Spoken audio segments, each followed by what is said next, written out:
Welcome to the Planeswalker Project.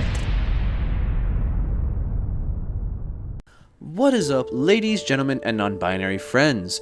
Welcome to the 2018 Planeswalker Project. So, story time. So these past few weeks, I've been slowly working on getting some of my old commander decks I haven't touched in a while back up to speed and seeing if I can improve them.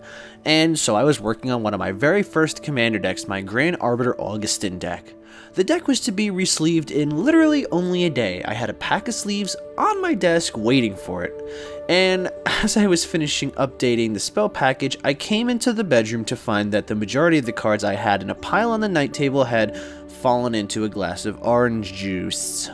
Unsleeved. So beyond the self-loathing and misery that followed this, I was able to salvage some of the more expensive cards that were in the deck. Thankfully, I'd yet to have added anything super pricey that wasn't already in there, so, cards like Ristic Study, Consecrated Sphinx, Wrath of Gods were all among these cards that I was able to save. I was able to salvage these at least mostly. I do have a pile of cards that are still completely wrecked I have to go and recover, and they will be put into sleeves forever without any chance to be seeing the light of day again. Anyway, the moral of the story is double sleeve your cards, learn from my idiocy, and perhaps your precious cards won't be lost to the evils of 100% daily value of vitamin C. On to the point of the video. So this year, I would like to start exploring new commander territory that I really haven't touched upon just yet. Many people know that I'm not quite the biggest fan of red magic. I'm sorry, Jimmy. But thanks to fellow creator MTG Mudsta, I've decided to try out a deck that I never thought I would say I've built: goblins. So yes, in this episode we are going to be exploring the classic rivals to my beloved elf deck, the Goblin Tribe, led by the most fitting of goblin-y goodness, Krenko Mob Boss. Krenko was originally printed in Magic 2013, and he's widely considered to be one of the best options for a goblin tribal commander deck, just due to his explosive ability that can flood the field with goblins. Other viable options for a goblin deck are Grenzos, who both offer totally different strategies that really aren't focused on goblins but still offer some aggressive strategy, and some graveyard shenanigans. We have Ib Halfheart, who existed long before Krenko in the mono red category, but he made for some less explosive play. Mizzix of the Ismagus offers blue and red, which work better for the storm style decks rather than goblins, but could possibly be built into something goblin-y. Shattergang Brothers offer Jund colors and are good for control edict style decks. Kiki Jiki is another really powerful card and can do some incredibly broken shenanigans, though I personally don't run him in any build of this deck. Vial Smasher also offers black and red, but's a lot less goblin-centric and more burn-based. And lastly, we have the two forms of Wart, who offer some fun options. Some builds may include some of these creatures in them, especially with the multicolor decks, and you can check out our full list featured in this episode in the description below. Krenko is a 3/3 Goblin Warrior for 2 generic and 2 red mana who can tap to create a 1/1 red Goblin creature token for each Goblin you already control. So basically with Krenko in play, you can double your Goblin horde every turn, and for the most part our deck is going to focus on churning out Goblins after Goblins after Goblins. We run a few Lord creatures that we will cover, and there are a few very potent win conditions that can make Krenko a very dangerous commander to see on the table. Most Krenko decks do run about the same. They make goblins, swing with said goblins, and then just throw goblins at opponents until everything is dead. Not a whole lot of subtlety in this strategy, but I could say after just playing a few games with my new Krenko deck, this is one of the most fun builds I have ever played, and it really has opened up the door to mono red for me. So I want to begin this look at Krenko by saying I feel like Goblin Tribal is one of the very few options in mono red commander that are actually viable.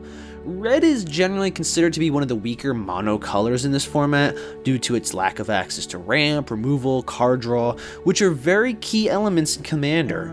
What this deck does offer us, however, is a relatively budget-friendly build that can go off really quickly in a really big way.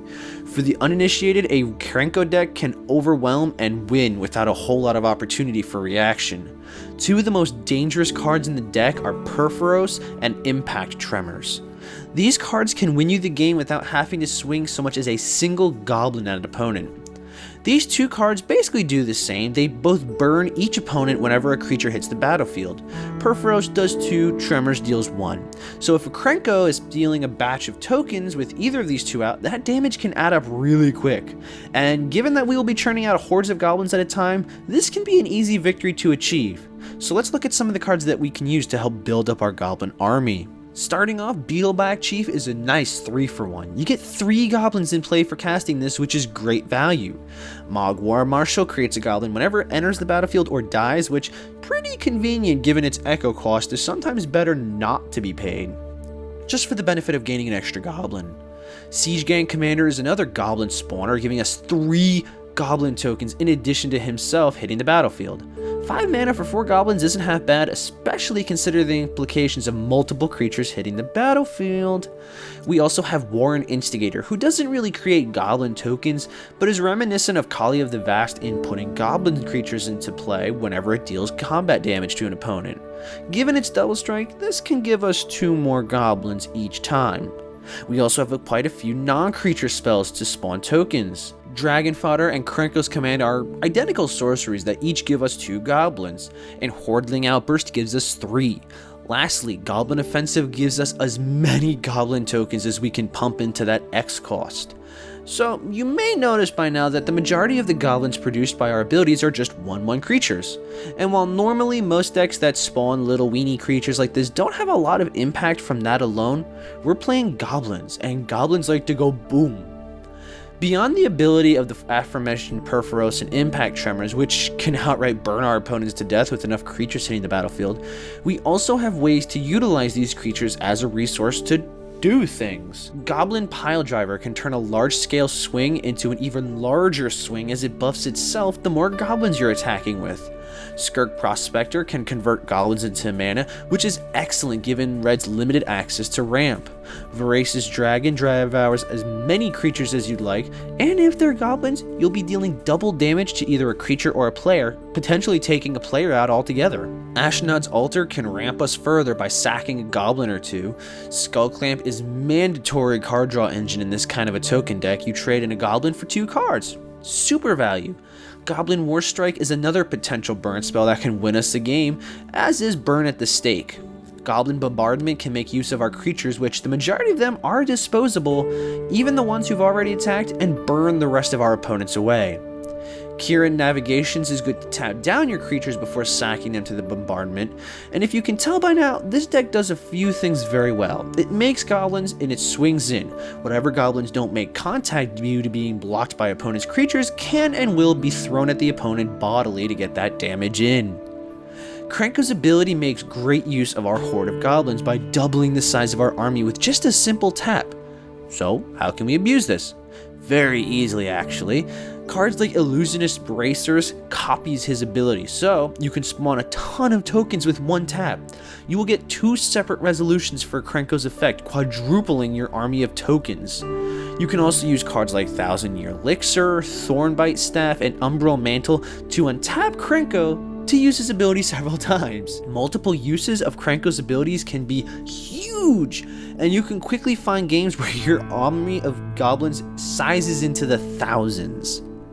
Now, as for combat, we do have a number of things in this deck that make goblins a lot more threatening. A 1/1 creature isn't much of a threat, at least not until they grow large enough with the synergy of our Lord creatures and Anthem effects. Bloodmark Mentor gives our entire army first strike. Goblin Chieftain gives haste and +1/+1 to our creatures. Haste is key in this deck. You'll see we have a ton of redundancy with this, as it will help our creatures start swinging in right away. Goblin King gives our other goblins +1/+1 in Mountain Walk. The Mountain Walk ability works a lot better if you choose to include something like Blood Moon, but if you can't due to Blood Moon's price, the Anthem is still worth the inclusion. Goblin War Chief lessens the ability of casting goblins, and it gives them haste, which are both very useful abilities. Ogre Battle Driver, while not exactly a goblin itself, it gives other goblins +2/+0 and haste as they enter the battlefield. Coat of Arms is perhaps the most powerful Anthem ability in this entire deck, giving each goblin +1/+1 for each other goblin in play. If math is not your friend, this card is going to be tricky. Say you have 20 goblins, and this is in play. Each of those goblins will gain +19, +19. Keep in mind this will also apply to your opponents' boards. If they have goblins on their field, that math has to be factored into your creatures as well, and whatever tribe they may be running might benefit from this if there's more than one in the play. Gauntlet of Power and Caged Sun both offer us mana doubling from our lands and boons to our creatures. Hammer of Perforos gives haste as well, and Obelisk of Ur gives +2/+2 to our goblins. Shared Animosity gives a very similar to Coat of Arms-esque boost to each of your attacking creatures.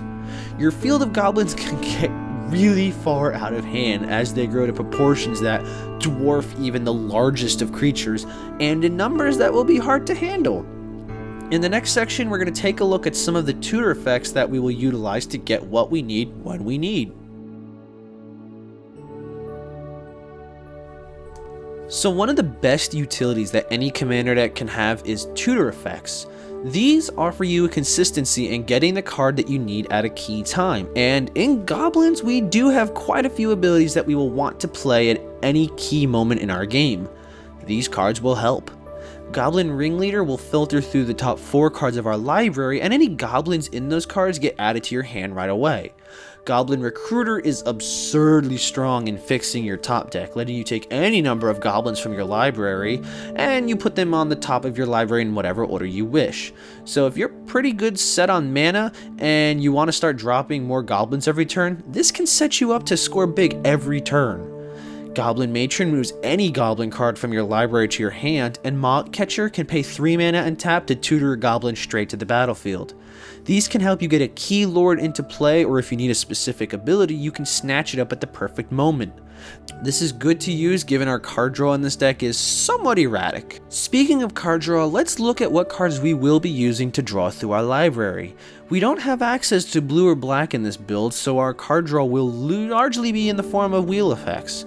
Wheel of Fate, Reforge the Soul, and Faithless Looting are the card draw engine that we use, which all unfortunately require us to discard cards from our hand in order to draw more.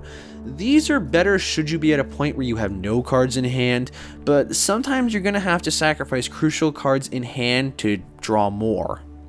The last section we will look at in this build is the mana ramp. Red, as we discussed before, doesn't have ideal access to ramp, but in this build we do have a few potent cards that will give us some mana production. Brightstone Ritual and Mana Echoes both offer a ton of mana to our board should we be spawning a lot of goblins. Mana Echoes is nice that should an opponent be putting any goblins in play as well, you'll get a trigger off of it and mana to yourself. And while not exactly mana ramp, Ruby Medallion does lessen the cost of our red spells further, so it's nice to include. Treasonous Ogre can convert 3 life into 1 red mana, which while it can be detrimental late game where your life total might be pretty low, this can be a perfect way to get you just that extra bit of mana to get our bigger spells off. Our mana base is also rather basic for this deck. Mono red doesn't need any fancy fetch lands or shock lands. In theory, you can just run 34 basic mountains if you wish, but for this build we did include a few cards that might help benefit us some. Myriad Landscape is the only fetch we run in this deck, given its tutoring ability for 2 basic mountains being pretty beneficial. Temple of the False Gods gives us an extra 2 mana should we be at 5 lands or more. You do not want to play this card really early game as it does absolutely nothing until you hit 5 lands or more. And Valakut also benefits from having 5 or more mountains by being able to bolt upon a mountain entering your battlefield. We also run Spine Knock Null, which, given our aggressive nature in this deck, can be really easily achieved at 7 damage. Lastly, Buried Ruins is good to recover any of the artifacts that we run in this deck. Now then, how do you go about building this deck from absolute scratch? Well, one of the best things that I like about this deck, outside of its power level and fun factor, for you at least, is its cost. Unlike a lot of powerhouse commander decks that can cost several $100s to construct, goblins are among the cheaper tribal decks. The majority of the spells in this deck are absurdly cheap, and even if you decide to cut some of the heavier control elements like Blood Moon, you can still put this together for not even $200. And even if you have to cut some of the price of your cards in favor of budget options, the deck can still function very well. I highly recommend this deck to anyone wanting to hop into the commander format with a powerful tribe without selling too many spare body parts. Goblins can be an incredibly powerful deck, and I feel for a tribal deck, this offers a very budget-friendly deck that can win a lot of games hard and fast. Fair warning though, Krenko is known for his power levels, so if you do use him in circles you play frequently, it will quickly get its reputation as being the target deck. All the same, I think he can handle the heat. So that'll just about wrap up this deck profile. I'd love to hear your thoughts on Krenko Mob Boss and just Goblin decks in general.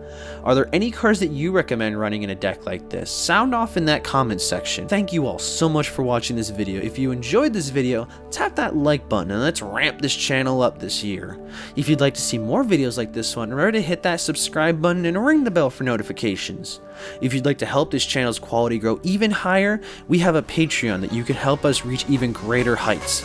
And as always, I'll see you all at the next upkeep.